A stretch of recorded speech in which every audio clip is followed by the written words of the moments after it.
Quem acompanha o noticiário viu que esta semana, na terça-feira, dia 23 de março, pela primeira vez um ministro do governo Lula foi chamado à Câmara dos Deputados para prestar esclarecimentos. Foi o ministro Flávio Dino da Justiça e eram várias as dúvidas que os deputados queriam ver esclarecidas, a começar pela possível omissão do governo federal em relação a proteger os prédios públicos de Brasília no dia 8 de janeiro, quando parte dos manifestantes que estavam na esplanada dos ministérios invadiu a sede do STF, o Palácio do Planalto e também o Congresso Nacional, e houve todos aqueles atos de depredação de patrimônio público. O ministro esteve por 4 horas conversando com os deputados sobre isso e também sobre o decreto das armas, sobre a visita dele à favela da Maré, no Rio de Janeiro, que gerou muita polêmica pela falta de policiamento ostensivo.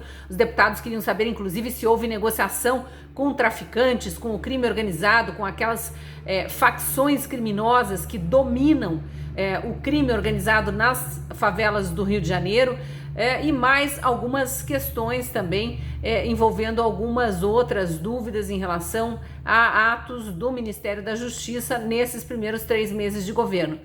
Pois bem, o ministro foi bastante dissimulado, muito debochado e não respondeu todas as perguntas. Bem, nesta quarta-feira eu conversei com a deputada Carol de Toni sobre os desdobramentos dessa visita, digamos assim, do ministro da Justiça ao Congresso Nacional, já que ele foi apenas convidado e, portanto, era considerada uma visita, sim. Ele pode vir a ser convocado agora? O que houve ali, essa dissimulação, esse deboche, essa falta de respeito com os deputados da oposição, pode ser o início do que a gente imagina que venha a ser a CPMI dos atos de 8 de janeiro? E a própria CPMI sai ou não sai? Assista a entrevista. Eu estou então aqui com a deputada Carol de Toni, que está lá no Congresso, no meio de uma sessão, cedendo um espaço da agenda aqui para conversar com os assinantes e os seguidores da Gazeta do Povo. Obrigada, viu, deputada? A gente quer muito saber o pós-sessão da CCJ, né? Depois de ouvir o ministro Flávio Dino, quais são as conclusões e os bastidores da Câmara. Oi, Cristina, todos os telespectadores aí do programa. Pois é, nós saímos da sessão, né, ontem e vimos a repercussão, né? A nossa posição com relação à vinda do ministro Flávio Dino foi de que, apesar dele dizer que está à disposição, que passa a ser convidado para vir a essa casa prestar esclarecimentos, ele encarou um pouco com bastante, na verdade, com bastante deboche, assim, algumas abordagens, principalmente os deputados da oposição. Eu lembro que quando eu falava, assim, questionando ele se ele estava ou não no ministério, mostrando provas de que ele mesmo estava na sede do ministério, ele olhava para trás com o assessor e ria, debuxava da nossa cara, sabe? Interrompia Isso em a fala, relação ao ficava... dia 8 de janeiro, né? Que você estava ali em tentando relação descobrir se houve isso. omissão. Ele falou que não estava no ministério, afirmou categoricamente que estão inventando uma história, não estava no ministério, não estava assistindo os atos, né? E de repente eu mostrei uma postagem no Twitter dele, onde ele mesmo fala: estou na sede do ministério no dia 8 de janeiro, às 15h43 da tarde, ou seja, desmentindo o que ele mesmo falou. E eu acessei, inclusive, na hora a rede social dele para confirmar essa informação. E estava lá, ele não apagou, né, o tweet dele, e daí ao mesmo tempo ele diz: não, na verdade eu não estava lá, eu fui chamado e depois eu fui para lá. E daí ele começou a remendar a situação, né? Mas o fato é que ele é uma pessoa que tem uma carreira jurídica, política, né, muito vasta, né? Ele é preparado, né, juridicamente falando, né? E ele se aproveitou muitas vezes dessa situação para poder, muitas vezes, esnobar dos deputados novos que chegaram, né? Foi isso que a gente percebeu, né? É uma situação muito triste, porque aquilo ali não é uma casa de espetáculo, né? Não é um circo, como disse o Nicolas, né? O deputado Nicolas, que inclusive foi um dos deputados que foi muito hostilizado durante a reunião, né? Faltaram com respeito com ele, né? Falando lá coisas que eu entendo que quebram o decoro. Mas a grande questão é que há sempre 2 pesos e 2 medidas, né? Quando é a esquerda que faz essas ofensas, eles encaram de maneira natural. Eles acham que a gente tem que aceitar. Agora, quando é a direita que eventualmente faz uma brincadeira ou usa ali, como ele fez aquele caso, né, no Dia da Mulher, né, usando um exemplo, talvez um pouco caricato, mas para demonstrar que as mulheres estão perdendo espaço para, por exemplo, nos esportes para os trans, né, para homens que se vestem de mulheres, digamos assim, fez aquela anedota. Aí ele foi parar no Conselho de Ética, né? E agora, quando falam que deputadas chupetinha, não sei o que, e levaram hoje uma chupeta lá na CCJ, o Janones continuou, não sei se você viu, mas hoje na CCJ, então nós tivemos a sessão pós, né, a vinda do ministro Dino, e o que aconteceu, né? Um dos deputados estavam falando sobre a condução dos trabalhos quando o deputado Janones levou uma chupeta, mostrou e começou a querer ridicularizar nós, da oposição. E aí o Coronel Braga, que é um deputado que é coronel de carreira, né, está ali na Câmara, falou, não, ele, ó, eu tenho aqui uma chupetinha para vocês. Ele, não, eu não tenho chupeta, eu tenho uma pistola, né, brincando assim. E agora E já o estão Janones fazendo já se até sentiu totalmente ameaçado de morte daí. já Deixa estão fazer um fazendo uma bafafá, quiser vitimização, né? Uma vitimização isso, também bem quase brigaram. característica da esquerda, como se ele tivesse sido ameaçado de morte. Obviamente que não foi. Quem assistiu aquilo ali entendeu o contexto, né?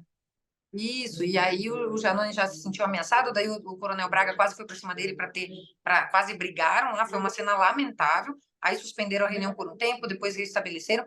Mas eu sinceramente, eu acho que tudo prejudica o debate público esse tipo de postura, né? Eu acredito que a gente está ali para realmente discutir as políticas públicas, a gente está ali realmente para contribuir para a questão do Brasil, tanto que eu levei situações que ele não respondeu, né? O que eu vejo que é uma coisa muito grave desse ministério, tá? Do atual ministro da Justiça.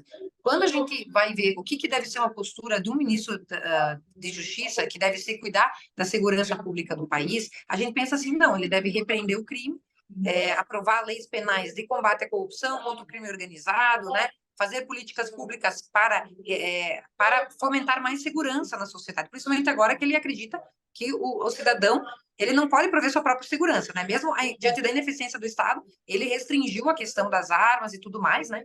E agora o que acontece, né? Ele, então, em vez de ele adotar medidas nesse sentido, ele, na verdade, você vai ver no sítio do Ministério da Justiça, tem 6 reportagens, o maior número de reportagens do que eles estão empenhados em fazer, e ele deu várias entrevistas, seja no My News, seja no Roda Viva, dizendo assim que a missão dele, que a gente está diante de um grande dilúvio que vai acontecer se a gente não agir, que são a liberdade dentro das redes sociais. A gente tem que fazer a regulamentação das mídias, a gente tem que limitar essa desinformação, esses ataques, esse discurso de ódio que ocorre nas redes sociais. Se a gente não fizer isso, nós vamos ter uma grande divisão da sociedade e tudo mais. Ele fala que tem que combater os crimes cibernéticos, mas ele usa isso de pretexto porque a legislação penal já abarca tanto os crimes que ocorrem fora da rede social, quanto o crime de pedofilia e tudo mais que ocorre na rede social também é investigado de igual forma. Também tem punição rígida de igual forma. Mas ele usa esse pretexto para dizer o seguinte, olha, aquele papel que era protagonizado tão bem pelo STF, segundo ele, né, de ter repreendido, censurado imprensa, jornalistas, canais de mídia durante a eleição, agora eles passaram essa bola para ele. E ele está dizendo que está empenhado em fazer isso. Então, ele quer apresentar uma proposta até o mês que vem.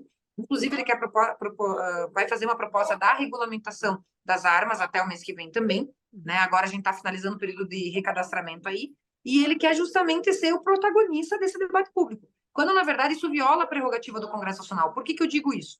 Porque no final do ano passado nós rejeitamos a urgência de um projeto que queria discutir isso, que queria regulamentar as mídias, que queria criar esse tribunal da verdade para dizer o que é verdade e PL mentira. 2630, né? O famoso das fake news. Exatamente. O Congresso Nacional, que é a casa do povo brasileiro, né? É onde cada um elege seu representante, disse um sonoro não, nós queremos um espaço livre, nós queremos as plataformas livres. E o que faz, então, o ministro? Ele ignora a vontade popular e se acha como o grande bastião da verdade, que vai criar um órgão para fiscalizar o que é falado, para censurar, para perseguir, né? Então, infelizmente, a gente percebeu, e ele confessou isso, num dos 3 objetivos que ele falou na audiência, ele fala que um deles é justamente acabar com esse ambiente, né, hostil que são as redes, as plataformas digitais. Deputado, eu sei que o tempo está curto, mas não quero deixar de perguntar o pós-sessão da CCJ, né? Eu sei que já houve esses novos incidentes na sessão seguinte, nessa quarta-feira, mas todo mundo que acompanhou, é claro, quem é lulista está achando que foi lindo, o Flávio Dino debochando, sendo hipócrita mesmo ali, respondendo apenas o que queria, acham que ele deu satisfações, inclusive estavam dizendo que foi um show. Foi um show de horrores para quem quer a verdade, para quem quer esclarecimentos deputados e punição, por exemplo, em relação aos ataques de 8 de janeiro, que parece que ele não quer, né? Não quer nem esclarecer e muito menos investigar a fundo. O que pode acontecer a partir de agora, quando fica claro, pelo menos para uma parcela da população e dos deputados, que o ministro fugiu de algumas respostas e em outras ele acabou se entregando, como esse caso de estava, sim, dentro do prédio do Ministério da Justiça e nada fez no dia das invasões, lá na Praça dos Três O Poderes. nosso intuito agora é que, agora na próxima sessão do Congresso Nacional, que provavelmente vai ser dia 11 de abril, o presidente do Congresso Nacional, que é o senador Pacheco, presidente, né, ele vai instalar a CPMI, porque aí nós vamos poder averiguar perante o GSI, perante a agência de inteligência, se houve ou não esse comunicado, porque ele falou também que isso era fake news. Nós pegamos uma reportagem da Folha de São Paulo, que é o canal que eles tanto idolatram, né? E a gente diz, não, isso aqui, você vai processar a Folha de São Paulo, porque se a gente vai na tribuna falar o que ele foi fazer no Complexo da Maré, ele processa, não pode falar. Né? Ele não aceita a liberdade de expressão aqui e nem a imunidade parlamentar, nem a invulnerabilidade nas nossas palavras, opiniões e votos. E aí eu perguntei para ele, você vai processar a Folha? Ele falou que não, por enquanto ele não tinha motivo, mas se eu quiser eu posso processar. Mas a própria Folha noticiou isso. E o próprio ex-comandante das operações do Complexo da Maré, por exemplo, ele falou que ninguém entra lá sem o aval dos narcotraficantes. Então, assim, nós queremos esclarecer tudo isso, com relação ao dia 8 de janeiro, se houve ou não uma omissão dolosa dele, na CPMI do dia 8 de janeiro. Vai ser o momento oportuno de fazer isso. E só para noticiar também, Cris, que agora acabei de sair aqui do Salão Verde, de uma coletiva de imprensa, onde eu e mais uns cerca de 30 deputados, a gente protocolou uma denúncia de impeachment do presidente Lula, por ingovernabilidade, por a desautorização do Banco Central, as medidas aí, desde antes do governo, de irresponsabilidade fiscal, mas principalmente pela falta de decoro e pelo fato de ele atentar contra o livre exercício do poder legislativo. Porque quando ele vai numa entrevista e diz que está lá para se vingar e para ferrar com o senador Moro, ele está tentando quando você atenta contra um membro do Poder Legislativo, você está tentando contra toda a casa. Então, mostra o ímpeto dele de vingança, de revanchismo, e é por isso que a gente protocolou hoje o pedido de impeachment dele. Vamos ver como é que vai ser a repercussão, se vai ser aceito pela casa, que é uma das formas que a gente, como oposição, tem de estar tomando medidas efetivas contra esse desgoverno do Lula, né? E vocês unidos, porque, assim, só para finalizar, eu vi agora numa rede social da deputada Bia Kicis, ela anunciando que o deputado Kim Kataguiri, participando na Comissão de Fiscalização Financeira, trouxe documentos que provam que o ministro da Justiça e Segurança Pública, Flávio Dino, sabia dos riscos de ataques aos prédios dos três poderes no dia 8. Então, ficou provado que o ministro mentiu, conforme esse documento apresentado pelo deputado Kim Kataguiri. Realmente é hora de estarem todos unidos para tomar ações agora, medidas que possam trazer esclarecimentos para o povo brasileiro, né?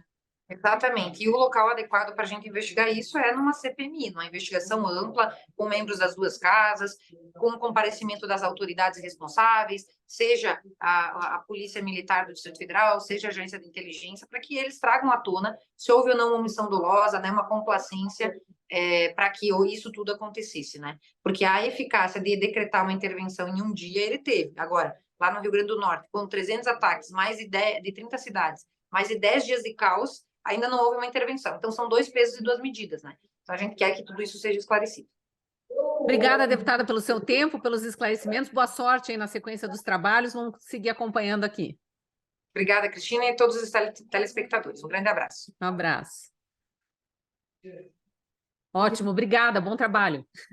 Agradeço também a você que assistiu a entrevista até agora. Se não for ainda assinante da Gazeta do Povo, te convido a clicar no link na descrição do vídeo ou acessar a promoção pelo QR Code da tela. Sendo assinante, você tem acesso às colunas de mais de 40 colunistas, tudo material exclusivo para a Gazeta do Povo. E ainda ajuda a patrocinar um jornalismo único no Brasil, pautado por convicções conservadoras. Te espero lá na Gazeta.